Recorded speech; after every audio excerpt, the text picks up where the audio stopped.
The ancients once said, "The tongue has no bones, but it is strong enough to hurt someone." But few truly realize that this soft, flexible, and seemingly harmless organ is one of the most powerful weapons we possess. A kind word can lift a weary soul, bring healing to a broken heart, or inspire someone to keep going in the darkest of days.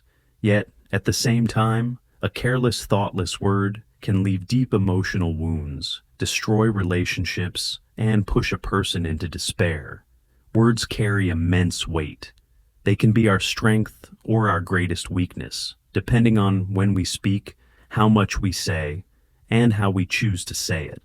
In a world that often glorifies loudness, quick reactions, and constant communication, we forget that silence, too, speaks volumes. Sometimes silence is not an absence of words, but a presence of awareness. It becomes the space in which we can hear ourselves, sort through our emotions, and return to our true nature.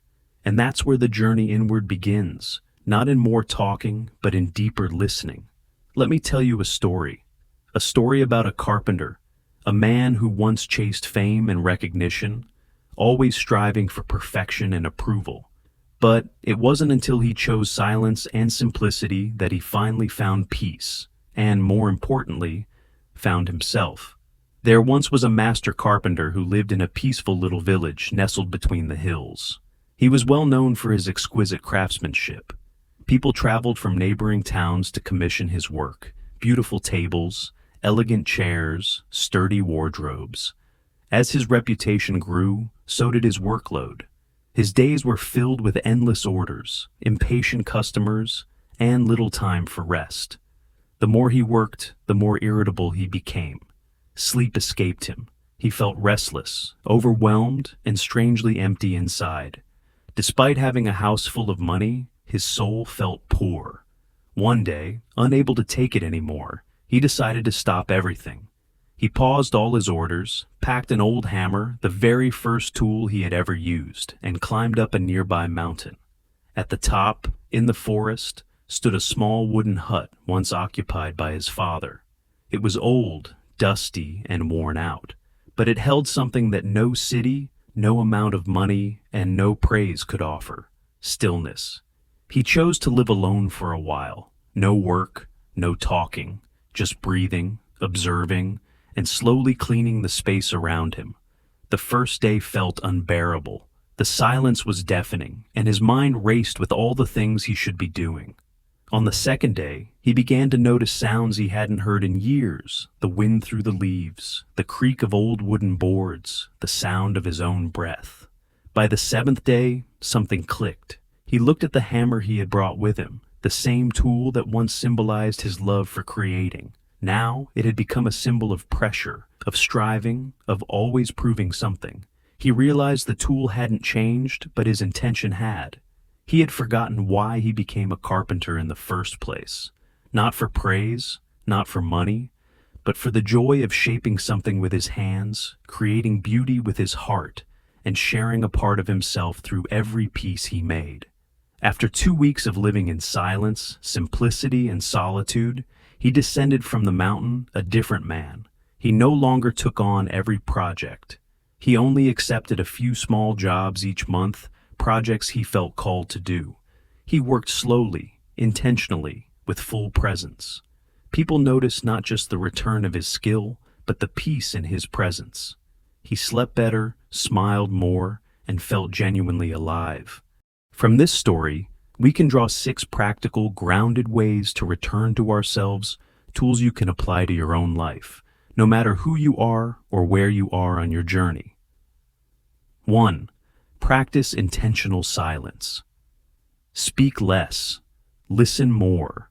Like the carpenter, we often lose connection with ourselves because we're too busy reacting.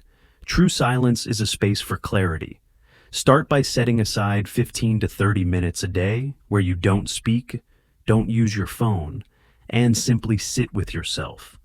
Morning and night are especially powerful.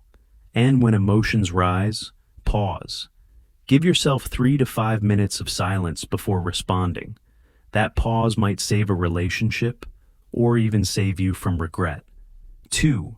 Limit unnecessary speech. Speak consciously, not compulsively. Every word costs energy. Not all speech is needed. Before speaking, ask yourself 3 questions. Is it necessary? Is it kind? Is this the right time? Practice noticing when you're speaking out of habit or discomfort. Instead of venting impulsively, try journaling your thoughts. You'll be amazed at what you discover when you write instead of react. 3. Embrace solitude. Step back to step inward. Solitude is not loneliness, it's a return. Just as the carpenter retreated to the mountains, you can create pockets of solitude in your life. Dedicate 1 day a month to slow living. Stay off social media, limit talking, and do gentle things like reading, walking, meditating. If possible, spend a day or 2 in nature, a beach, a cabin, even a quiet corner of your own home. The world won't fall apart if you take 1 day to recharge. 4. Listen to your inner voice. Understand before reacting. The carpenter finally heard the whispers of his own heart when the noise outside stopped. Begin your own practice by journaling each night. How do I feel today? No filter, no judgment. When sadness or anger arises, don't push it away. Ask gently, what is this emotion trying to teach me? Listen with compassion. Healing begins there. 5. Simplify your rhythm. Do less, live more. Life on the mountain was quiet, and in that quiet, the carpenter heard himself again. We don't need to climb a mountain to simplify, we can do it right where we are. Begin your mornings without screens. Focus on doing fewer things, but doing them with full attention. Cook with care, clean with love, walk without rushing. These small acts, done with presence, become sacred.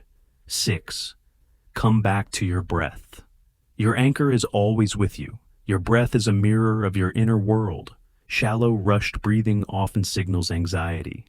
Deep, slow breaths signal calm. Take 5 to 10 minutes a day to sit in silence and simply follow your breath. When overwhelmed, repeat. Inhale, I come back to myself. Exhale, I feel at peace. Your breath is always here. Use it to come home. Remember, peace doesn't come from what you have or what others say about you. It comes from how fully you are with yourself. Returning inward is not retreating from life. It's how you learn to live it with more depth, clarity, and compassion. If today's story stirred something in you, if you found even one idea that resonated, I invite you to like this video, leave a comment below to share your reflections, or tell us how you're practicing your own return inward. And don't forget to subscribe to the channel so you won't miss the upcoming stories, insights, and healing journeys we'll explore together. Thank you for being here until the end. Wishing you peace in every breath and presence in every step. See you in the next video.